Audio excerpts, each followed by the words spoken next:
Good morning children, welcome to SMC online lesson 3 जीव जनन कैसे करते हैं। जीव जनन कैसे करते हैं आज का टॉपिक है जंतुओं में लैंगिक जनन। जंतुओं में लैंगिक जनन की प्रक्रिया किस प्रकार से होती है, आज हम इसका अध्ययन विस्तारपूर्वक करेंगे। लैंगिक जनन में नर युग्मक और मादा युग्मक के संयोजन से नया जीव बनता है। नर युग्मक अर्थात शुक्राणु और मादा युग्मक अर्थात अंडाणु, जब दोनों का संयोजन होता है तो एक नए जीव का निर्माण होता है। जंतुओं में लैंगिक जनन विभिन्न विधियों से होता है। लैंगिक जनन की विधियां जंतुओं में कई प्रकार से हो सकती हैं। लैंगिक जनन में भाग लेने वाले समान या विपरीत लिंगी हो सकते हैं। निम्न श्रेणी के द्विलिंगी जंतुओं जैसे हाइड्रा और केंचुआ में एक ही जंतु पर नर युग्मक तथा मादा युग्मक को उत्पन्न करता है। एक ही जीव पर जब दोनों युग्मक नर युग्मक और मादा युग्मक होते हैं तो ऐसे जीवों को द्विलिंगी कहते हैं। द्विलिंगी जीव होते हैं हाइड्रा, जॉक, केंचुआ आदि। बहुकोशिकीय जंतु जैसे मनुष्य में नर युग्मक शुक्राणु तथा मादा युग्मक अंडाणु पैदा करते हैं। निषेचन आंतरिक या बाहरी हो सकता है। बहुकोशिकीय जो जंतु होते हैं उनमें निषेचन आंतरिक हो सकता है या बाह्य निषेचन हो सकता है। अब आंतरिक निषेचन क्या होता है? मादा शरीर के अंदर होने वाले निषेचन की प्रक्रिया को आंतरिक निषेचन कहते हैं तथा मादा शरीर के बाहर होने वाली प्रक्रिया को बाह्य निषेचन कहते हैं। तो बाह्य निषेचन कैसे हो सकता है? जैसे जल के द्वारा बाह्य निषेचन हो सकता है। अधिकांशतः जीव जो बाह्य निषेचन करते हैं वो पानी के अंदर करते हैं, लेकिन मनुष्य में मादा शरीर के अंदर होता है अर्थात आंतरिक निषेचन होता है।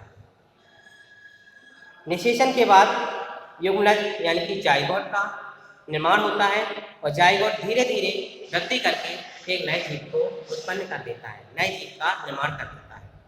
इस प्रकार से जंतुओं में लैंगिक जनन की प्रक्रिया होती है।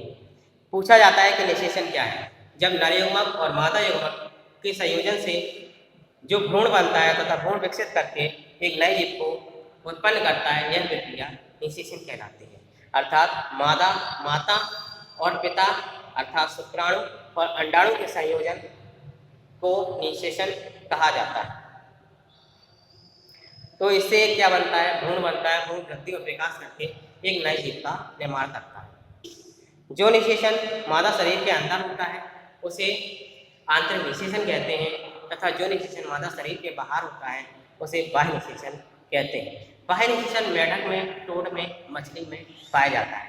अधिकांश जो जलीय जंतु होते हैं उनमें बाह्य निषेचन पाया जाता है जो जल में रह सकते हैं। पैरामीशियम एक ऐसा एक कोशिकीय जीव है जिसमें लैंगिक जनन होता है। एक कोशिकीय जीव जितने भी होते हैं जैसे कि अमीबा है और क्या है, यूग्लिना है, इनमें प्लाज्मोडियम है, इनमें अलैंगिक जनन की प्रक्रिया नहीं होती। लेकिन प्रोटोजोआ संघ का एक केवल एक कोशिकीय ऐसा जंतु पैरामीशियम है जिसमें लैंगिक जनन की प्रक्रिया होती है। इसमें नर तथा मादा पैरामीशियम जनन क्रिया के दौरान कुछ समय के लिए एक दूसरे से चिपक जाते हैं। नर तथा मादा पैरामीशियम एक दूसरे से चिपक जाते हैं, इसके बाद वे अलग हो जाते हैं और उनका विभाजन हो जाता है जिससे एक नई संतान पैदा होती है। मनुष्य में लैंगिक जनन। अब हमें पढ़ना है मनुष्य में लैंगिक जनन। मनुष्य एक लिंगी प्राणी है अर्थात इसमें नर तथा मादा युग्मक अलग अलग होते हैं। तो कैसा है? मनुष्य एक लिंगी प्राणी है। इसमें नर पुरुष तथा मादा स्त्री अलग अलग होते हैं। जंतुओं के लैंगिक जनन में भी पौधों की भांति नर तथा मादा युग्मक भाग लेते हैं। जिस प्रकार से पौधों में लैंगिक जनन की प्रक्रिया होती है इसी प्रकार से मनुष्यों में भी होती है। क्या होती है? उसमें भी नर युग्मक और मादा युग्मक भाग लेते थे, तो इसमें भी मनुष्य में भी नर युग्मक और मादा युग्मक लैंगिक जनन की प्रक्रिया में भाग लेते हैं। दोनों युग्मकों के संयोग से एक द्विगुणित जाइगोट बनता है। जब शुक्राणु अंडाणु का संयोजन होता है तो एक जाइगोट का निर्माण होता है। इसी जाइगोट से बहुकोशिकीय भ्रूण का निर्माण होता है। मनुष्य में पुरुष के अंदर नर युग्मक अर्थात शुक्राणु का निर्माण होता है तथा स्त्री के अंदर मादा युग्मक अर्थात अंडाणु का निर्माण होता है। अब नेक्स्ट है हमारा युग्नावस्था, प्यूबर्टी। युग्नावस्था क्या है? जब लड़का तथा लड़की छोटे होते हैं तो उनके शरीर का आकार लगभग समान रहता है। जब लड़का या लड़की छोटे छोटे होते हैं तो उनका शरीर एक जैसा होता है, उनमें कोई भी डिफरेंस नहीं होता है। आयु के साथ साथ बच्चों के शरीर में कुछ परिवर्तन होते हैं, जैसे लंबाई तथा भार बढ़ जाता है, दूध के दांत गिर जाते हैं, नए दांत आ जाते हैं। ये सभी परिवर्तन एक सामान्य प्रक्रम में वृद्धि है, जिसे शारीरिक वृद्धि कहते हैं।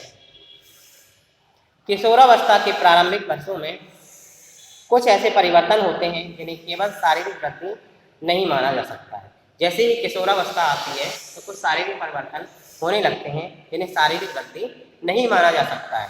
इसमें नए लक्षण आते हैं, शरीर का अनुपात बदलता है तथा संवेदनाएं भी परिवर्तन होती हैं।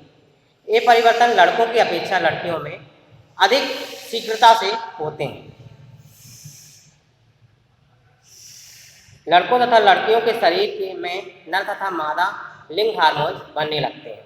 जैसे ही यौवनावस्था आती है तो नर तथा मादा अर्थात लड़का और लड़की के शरीर के अंदर हार्मोन्स विकसित होने लगते हैं, जिससे उनके शरीर में बहुत परिवर्तन आ जाते हैं। लड़कों के वृषण तथा लड़कियों के अंडाशय में विभिन्न हार्मोन्स बनते हैं, इसलिए लड़के तथा लड़कियों में कई विकास होते हैं। अतः जब लड़के तथा लड़कियों में जननांग विकसित एवं क्रियाशील हो जाते हैं और लिंग हार्मोन्स उत्पन्न होने लगते हैं तो इस अवस्था को यौवनावस्था कहते हैं।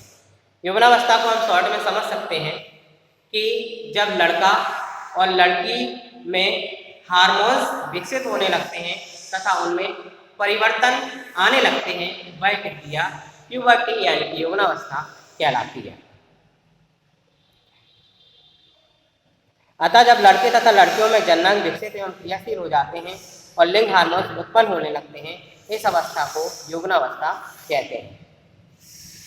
सामान्यतः लड़कों में यौवनावस्था 13 से 15 वर्ष की आयु में शुरू होती है, जबकि लड़कियों में 10 से 12 वर्ष की आयु में शुरू हो जाती है।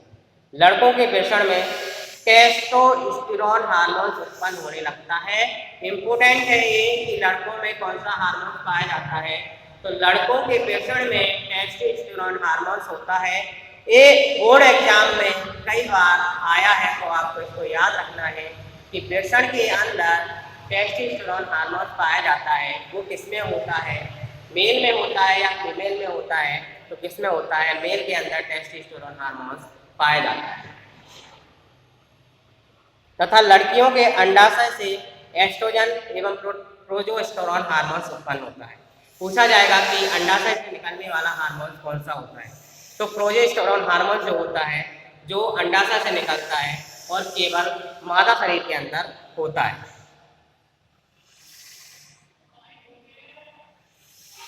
इन लक्षणों से लड़के तथा लड़कियों में भिन्नता आ जाती है। तो लड़कों और लड़कियों में भिन्नता इन्हीं हार्मोन्स के द्वारा आती है। इसी कारण से लड़के और लड़कियों की शारीरिक संरचना अलग अलग होती है। कब होता है, जब यौवनावस्था आती है, यानी कि लड़कियों में यौवनावस्था के जो लक्षण होते हैं वो 10 से 12 वर्ष की उम्र में दिखाई देने लगते हैं, लेकिन लड़कों में यह लक्षण 13 से 14 साल की उम्र में दिखाई देते हैं। लड़कों में यौवनावस्था में बहुत से परिवर्तन होते हैं जो निम्न प्रकार हैं। लड़कों में यौवनावस्था में होने वाले परिवर्तन, लड़कों में यौवनावस्था में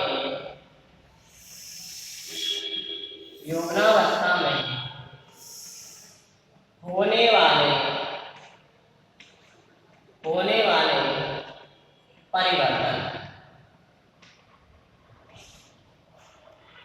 तो पहला परिवर्तन हम आपको पहले पॉइंट वाइज आपको इसको बताते हैं कि पहला पॉइंट लड़कों में क्या है। शरीर मांसपेशियों के विकास के कारण शक्तिशाली तथा सुडौल हो जाता है, यानी कि जैसे ही यौवनावस्था आती है तो मांसपेशियों का विकास बहुत अधिक होने लगता है, जिससे शरीर शक्तिशाली और सुडौल हो जाता है। सुडौल मतलब उस शरीर को एक आकार प्रदान हो जाता है। अस्थियों के आकार में वृद्धि के कारण छाती तथा कंधे फैलकर चौड़े हो जाते हैं। यानी कि जैसे ही यौवनावस्था आती है तो लड़कों की जो छाती होती है और कंधे होते हैं वो फैलकर चौड़े हो जाते हैं। नंबर 3, आवाज़ में भारीपन आ जाता है। नंबर 4 पॉइंट है जननांगों यानी कि जनन अंग तथा शरीर के अन्य भागों जैसे छाती, चेहरे आदि पर बाल उगने लगते हैं। अगला पॉइंट है वृषण कोष तथा शिशन की आकृति एवं आकार में वृद्धि होती है। अगला पॉइंट है वृषण में शुक्राणु बनने प्रारंभ हो जाते हैं। यौवनावस्था में ही वृषण के अंदर शुक्राणु बनने लगते हैं। नेक्स्ट पॉइंट है दिवस स्वप्न या रात्रि में शिशन भी अक्सर विवर्धन के कारण ऊर्ध्व हो जाता है। अगला पॉइंट है त्वचा तेलीय हो जाती है। लड़कों में ये जब परिवर्तन नर लिंग हार्मोन टेस्टोस्टेरोन के कारण ही होते हैं। ये टेस्टोस्टेरोन हार्मोन्स के कारण ही लड़कों में परिवर्तन आ जाते हैं। अगला है लड़कियों में यौवनावस्था में होने वाले परिवर्तन। अभी हमने लड़कों का पढ़ा था, अब लड़कियों में यौवनावस्था में होने वाले परिवर्तन। जांघों के मध्य और जननांगों पर बाल उगने लगते हैं। अगला पॉइंट है स्तन ग्रंथियों के आकार में वृद्धि होने लगती है तथा स्तनाग्र की त्वचा का रंग भी गहरा होने लगता है। अगला पॉइंट मासिक धर्म या रजोधर्म शुरू हो जाता है। नंबर 4 पॉइंट श्रोणि मेखला तथा नितंब अर्थात हिप चौड़े होने लगते हैं। नेक्स्ट पॉइंट है अंडवाहिनी, गर्भाशय तथा योनि बड़ी होने लगती है। अगला पॉइंट है बाह्य जननांगों का विकास होने लगता है।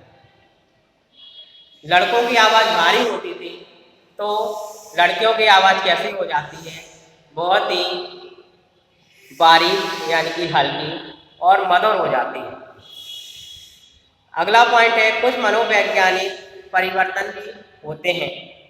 लड़कियों में भी ये सभी परिवर्तन मादा लिंग हार्मोन्स एस्ट्रोजेंस तथा प्रोजेस्टेरोन के कारण होते हैं। एक बार हम आपको फिर से याद दिला देते हैं कि पूछा जाता है कि लड़कों में कौन सा हार्मोन उपस्थित होता है, तो आपको याद रखना है लड़कों में टेस्टोस्टेरोन हार्मोन्स होता है जिसके कारण उनमें यौवनावस्था में परिवर्तन हो जाते हैं।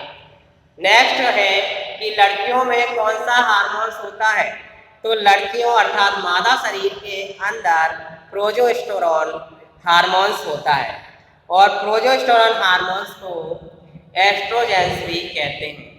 अगला टॉपिक हमारा रहेगा नेक्स्ट नर जनन तंत्र। नर जनन तंत्र हम नेक्स्ट क्लास में पढ़ेंगे। धन्यवाद।